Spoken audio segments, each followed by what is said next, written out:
Hi, I'm Sheila L. Haidt, world-class astrologer, tarot master, spellcaster, medium, and all-around magical being.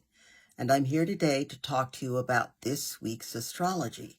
And a lot is happening this week, especially a lot that has to do with how we operate, not only as individuals, but as a planet.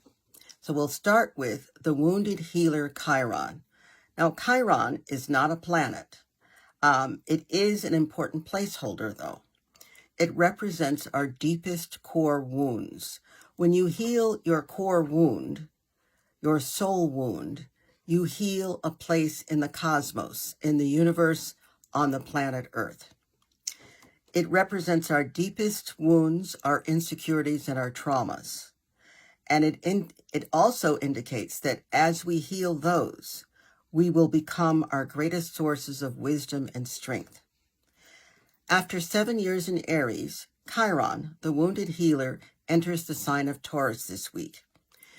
Because it's armed with awareness of our often self-imposed, fear-based limitations, Chiron's first task is to help us become aware of our unhealed core or soul wounds. So, a core wound. Chiron's wounds are exposed in order that they can be healed. For the last 8 years, it's been in self-assertive masculine Aries. In Aries, Chiron's wound has often shown up as immature, insecure ego displays, something I know that we're all familiar with seeing and having to deal with.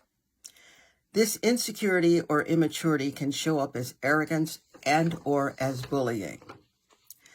As Chiron moves through its next sign, Taurus, over the next 8 years, the core wounds that will need to be healed are connected to the physical world, finances, physical appearances, and nature.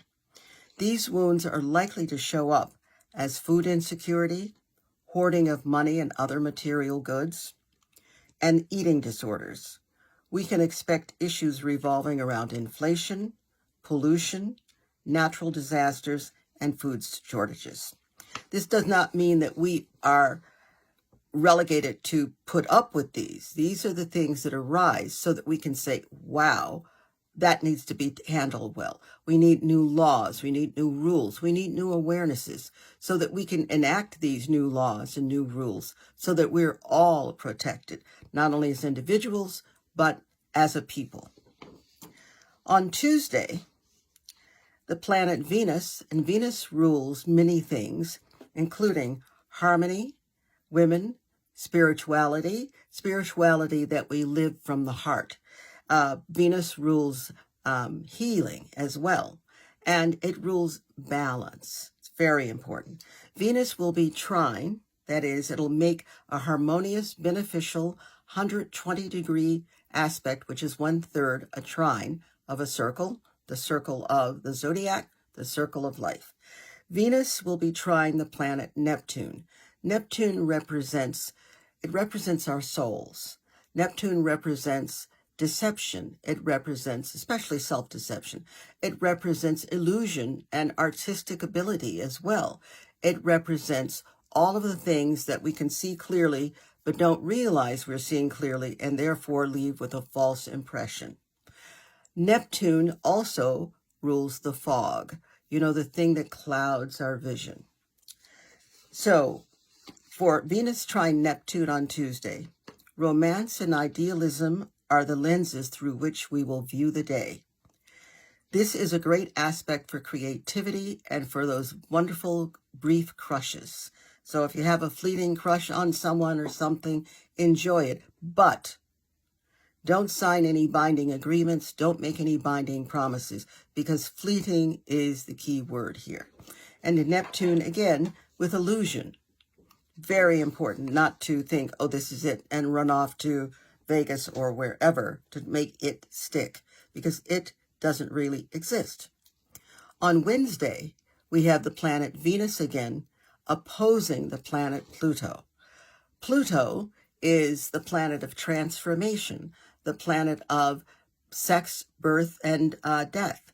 It is the planet of renewal from that death. It's the planet of intimacy, power, and other people's values or money. So, Pluto, control issues and trust issues. Also jealousy. Those are all on the card for Wednesday. Please do all you can to remain calm, cool, and detached. And whatever you do, don't take anything personally. Otherwise, insignificant things, small things, will get blown out of proportion, and that's quite a mess to clean up. On Friday, the wounded healer, Chiron, leaves the sign of Aries and moves into the sign of Taurus. I spoke about this at the beginning of today's news. So over the next 8 years, remember this, the core wounds that will need to be healed will be connected to the physical world, finances, physical appearances, and nature. And so the more we heal those wounds, the more wisdom is ours to use to heal the world we live in. On Sunday, this is a very big day. This is the day that the sun moves into the sign Cancer. So it leaves Gemini, moves into Cancer. This is also the summer or winter, depending on where you live, solstice. So this day is known as the longest day in the northern hemisphere because it has the greatest number of daylight hours. Below the equator, in the southern hemisphere, this day is known as the shortest day because it has the fewest numbers of daylight hours. Here in the northern hemisphere, that's the beginning of summer. In the southern hemisphere, it's the beginning of winter. And above all, remember that the quality of your life really does depend on you. Yes, other people have something to say about it, but they don't have the final word. If you don't like what's going on in the world, don't sit there and complain or moan. Get up and do something.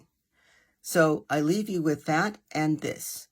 I am only one, but I am one. I cannot do everything, but I can do something. And I will not let what I cannot do interfere with what I can do. Bye.